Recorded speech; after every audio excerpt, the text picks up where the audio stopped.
కాంగ్రెస్ ప్రభుత్వం చేపట్టిన గ్రామ సభలు రసాభాసగా మారాయి. ఆత్మీయ భరోసా కింద ప్రభుత్వం లబ్ధిదారులను ఎంపిక చేయనుంది. ఇందుకోసం ఈ రోజు నుంచి గ్రామ సభలను మొదలుపెట్టింది, గ్రామ వార్డు సభలు మొదలుపెట్టింది. అయితే మంగళవారం ఉదయం గ్రామ సభలు మొదలయ్యాయి. రసాభాస నెలకొంది గ్రామ సభల్లో. పలు గ్రామాల్లో స్థానికులు జనం నుంచి నిరసనలు వ్యక్తమవుతున్నాయి. అధికారులను గ్రామస్తులు నిలదీస్తున్నారు. రేషన్ కార్డుల లిస్టులో పేరు లేకపోవడం, ఇందిరమ్మ ఇళ్లున్న వారికి ఇందిరమ్మ ఇళ్లను కేటాయిస్తున్నారంటూ జనం ఆగ్రహం వ్యక్తం చేస్తూ అధికారులు నిలదీస్తున్నారు. మరోవైపు ఆత్మీయ భరోసా కింద రైతు భరోసా, ఇందిరమ్మ ఇల్లు, రేషన్ కార్డులతో పాటు మొత్తం 4 పథకాలకు సంబంధించి లబ్ధిదారులు ఎంపిక చేసేందుకు ఈ నెల 24 వరకు గ్రామ సభలు నిర్వహించనుంది ప్రభుత్వం. అయితే గ్రామ సభలు మొదలైన తొలి రోజు మంగళవారం ఇవాళ ఉదయం నుంచే రసభాసగా మారాయి. చాలా గ్రామాల్లో అధికారులను జనం నిలదీస్తున్నారు. లిస్టులో పేర్లు లేవంటూ నిలదీస్తున్నారు. మరోవైపు రుణమాఫీపై కూడా రైతులు నిలదీస్తున్నారు. రుణమాఫీ బకాయిలు పూర్తి కాలని చెప్పి పలు జిల్లాల్లో, జనగామ జిల్లా జాఫర్గఢ్ మండలం కూకూరులో అధికారులు గ్రామస్తుల మధ్య వాగ్వాదం జరిగింది. అదేవిధంగా ఉమ్మడి నిజామాబాద్ లో పోలీస్ బందోబస్తు మధ్య గ్రామ సభలు నిర్వహిస్తున్న పలు ప్రాంతాల్లో గ్రామ సభలు అట్రఫ్లాప్ అయినట్టుగా తెలుస్తోంది. చాలా చోట్ల అధికారులకు గ్రామస్తులకు మధ్య వాగ్వాదం జరిగింది. వాళ్ళకి నచ్చజెప్పకపోయినప్పటికీ చాలా చోట్ల నిరసనలు చేసినట్టుగా తెలుస్తుంది గ్రామస్తులు. మరోవైపు బీఆర్ఎస్ సీనియర్ ఎమ్మెల్యే మాజీ మంత్రి హరీష్ రావు కూడా గ్రామ సభల తీరుపై మండిపడ్డారు. ఆయన ఇప్పటికైనా ఏడాది పాలనపై ప్రజలు ఆగ్రహంతో ఉన్నారని రేవంత్ సర్కార్ తెలుసుకోవాలని, గ్రామ సభలు అటర్ఫ్లాప్ అంటూ ఆయన కూడా సోషల్ మీడియా వేదికగా హరీష్ రావు సైతం మండిపడ్డారు.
నాలుగు ఫ్యామిలీలు ఉంటాడు, ఒకే ఇంట్లో ఉంటాడు మేము, ఒక్కొక్క రూమ్ లా. అయితే అటువంటి దాంట్లో మాకే రేషన్ కార్డు రాలేదు, మాకు భూమి కూడా లేదు, మాకెందుకు రాలేదు? అది పాయింట్ సార్. అంటే దీంట్లో లేకపోతే ఎంక్వైరీ చేసే ఇస్తాను మీరు. ఎందరు పుట్టిన మీ దగ్గర ఉన్నారు సార్. ఎన్నిసార్లు అప్లికేషన్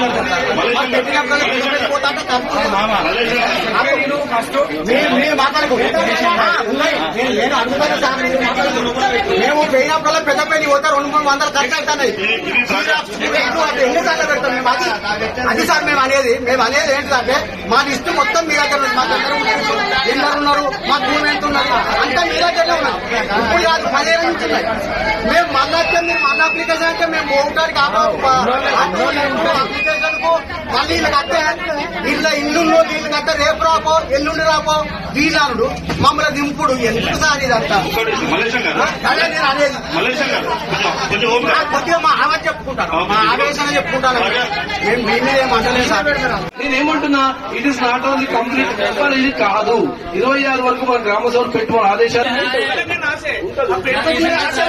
ఒకటేసారి లేనోడికి రాకపోయేసరికి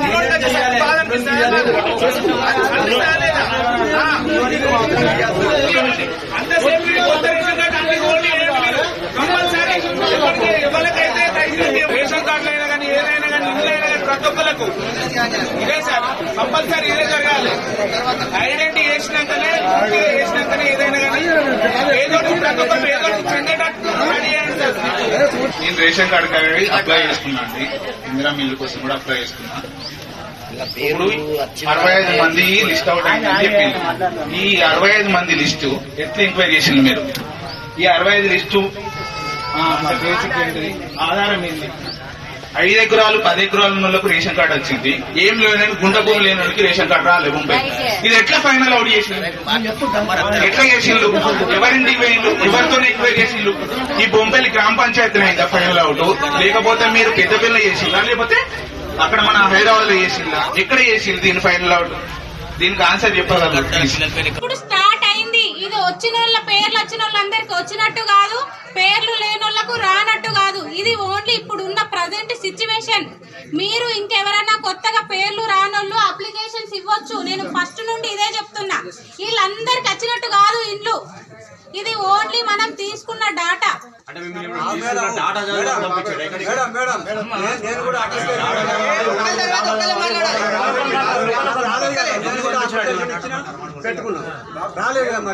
నీది నాకు ఇంకొకసారి ఇయ్యు.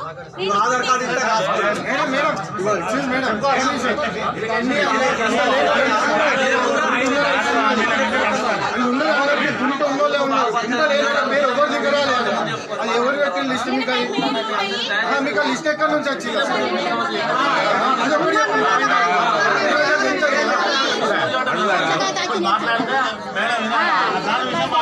నేను ఊర్లు ఉన్నా లేనట్టే లేకుండా లేనట్టు వెళ్ళలేదు. నా పేరు అయితే లేనే లేదు. దిక్కులేని దాన్ని నేనైతే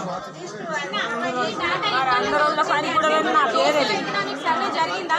యాజ్ పర్ సర్వే ప్రకారం మనకి డాటా వచ్చింది. ఎవరిదైనా మిస్ అయింది కావచ్చు. నేను మిస్ అయింది. ఎన్నో వందల పేర్లలో ఒక పేరు మిస్ అయింది. అది అప్లికేషన్ ఇవ్వండి తీసుకుని. ఇది మొదలు, ఇది ఎండ్ కాదు. ఈ రోజుతో ఎండ్ కాదు. ఇది ప్రక్రియ ఈ రోజు స్టార్ట్ అయింది. మీరు ఎవరైనా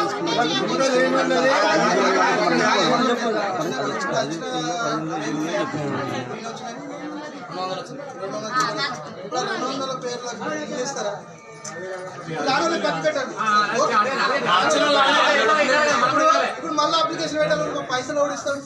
మేము గవర్నమెంట్ ఎంప్లాయీస్ మేము పని చేసుకుంటే గువ్వ తింటాను. ఇప్పుడు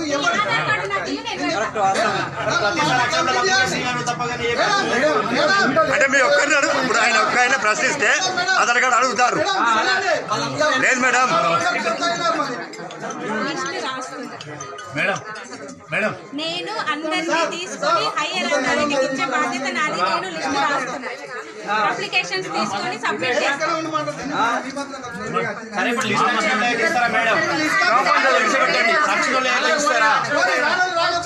మేము కలెక్ట్ చేసినాము, గవర్నమెంట్ కి సబ్మిట్ చేసినాము. గవర్నమెంట్ ఎవరు శాంక్షన్ చేస్తే వాళ్ళందరికీ వస్తాయి.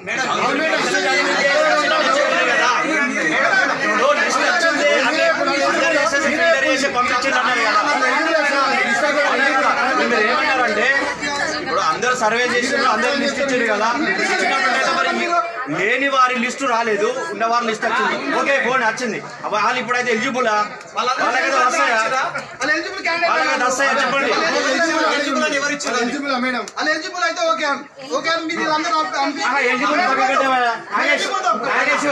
ఎలిజిబుల్ పక్కగట్టు. ఇప్పుడు వచ్చిన లిస్టు లో అవి శాంక్షన్ అయ్యి వచ్చినాయా లేదా మీరు చదవడానికి వచ్చిండ్రా? లిస్ట్ లిస్ట్ అవుట్ చేసినవి చదవడానికి వచ్చినాము. మేము చదివి వినిపించినాము. ఇవి మేము గవర్నమెంట్ కు పంపించినాము. గవర్నమెంట్ ఫైనలైజ్ చేస్తారు.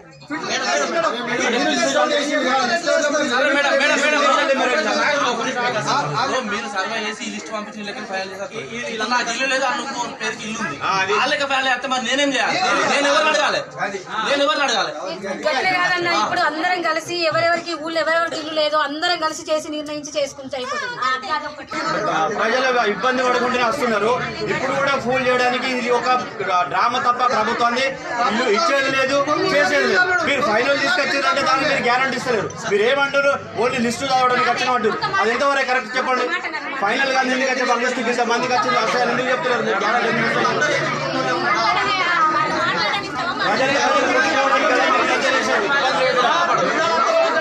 ఎందుకు మనం మనం కొట్టుకోవాలి. పంపించాలి.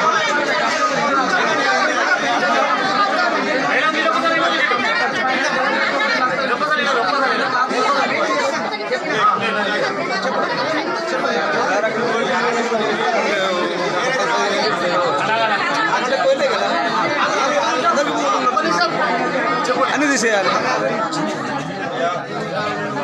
ఈ సభ పెట్టింది ఎందుకోసం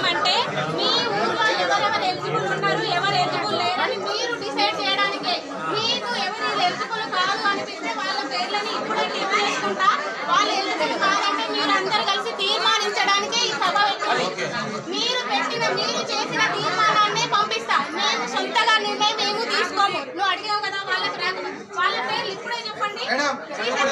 మీరు వచ్చి మాకు పెద్ద ముల్లి పంచాయతీ కట్టారు. ఇప్పుడు జగన్ బాబు వచ్చిందనుకో నేను అంటూ అన్నా ఎందుకంటే కూట వాడతాడు.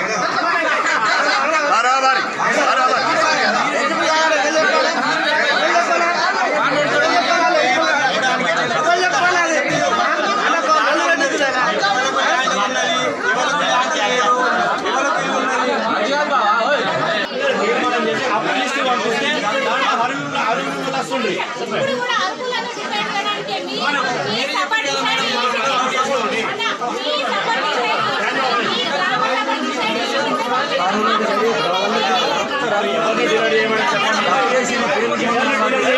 డిసైడ్ మీరు ఇంటికి వచ్చి సర్వే చేసినప్పుడు ఎవరికి ఏముందో మీరు సర్వే చేశారు కదా.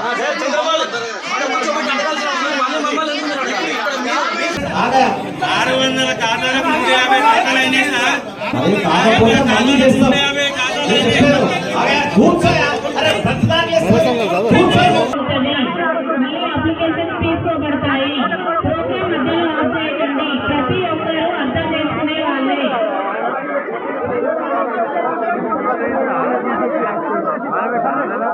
ఫస్ట్ మేము చెప్పేవి వినండి. విన్న తర్వాత మీ భాగం కూడా మేము వింటాం.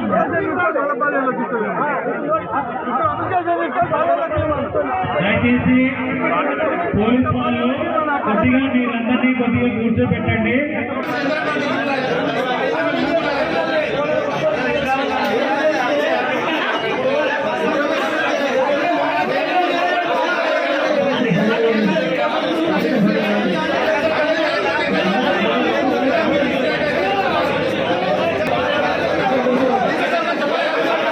మేము ఎప్పుడు మీరు కట్టేయమండి. ఇప్పుడు దాదాపు 1 ఇయర్ నుంచి ఆగుతాయి. నాకు లోన్ వచ్చేది కూడా ఆగిపోయింది. మొత్తం ఏమంటే నాకు 50-20% లోన్ ఆగిపోయింది. ఇప్పుడు ఈ లోన్ రుణమాఫీ అయితే మొత్తం కట్టేమంటారు బ్యాంక్ మేనేజర్. నీకు అప్పు అనేది మొత్తం కట్టేసి నీకు కొత్త లోన్ ఇస్తా అంటారు. ఈ రుణమాఫీ అవుతుంది. ఇది కాదు అది ఇప్పటికీ 8 months సంవత్సరం నుంచి చెప్పే లోన్ ఎవరికి అప్లై చేసుకోవాలి. 2 లక్షల అమౌంట్ కట్టేవాళ్ళు కట్టేది ఎప్పుడో కట్టేద్దాం. ఎన్నిసార్లు ఖైదు ఇచ్చారు సమగ్ర సార్ రికార్డ్ అవుతుంది. బాగా రికార్డ్ అయిపోయింది.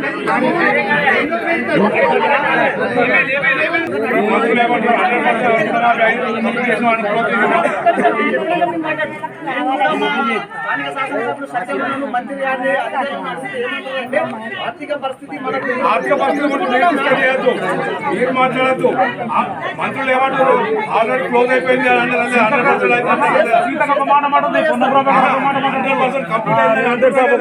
అని మేడిపల్లి సత్యవాళ్ళు నెత్తి మీద పెట్టుకొని గెలిపించినాం. ఇంతవరకు ఊళ్ళకి రాలేదు. ఎవరికైనా మాపోయింది అని కూడా అడగలేదు. ఎక్కడ వచ్చింది ఒక్కసారి